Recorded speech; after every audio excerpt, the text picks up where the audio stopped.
Hey friends, welcome to Motivational Minute here on the Raise Atelier channel where I, Paige, am going to give us all a pep talk in a 60-second video.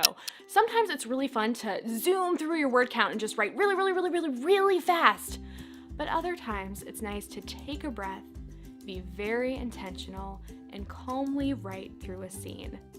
Feel free to take your time, even if you are trying to hit your word count goals. It's okay to write at the speed that you're currently feeling and just go with the flow. Writing doesn't always have to be a marathon. It's all about showing up and getting those words down on the page. And though it's fun running super fast sometimes, going slow means that you can pay a little bit more attention to the sights and the sounds. And whatever you choose, I am wishing you the best of luck. Subscribe for more motivation and inspiration. Check out all the links down below, and I will see you next time. Bye, everyone!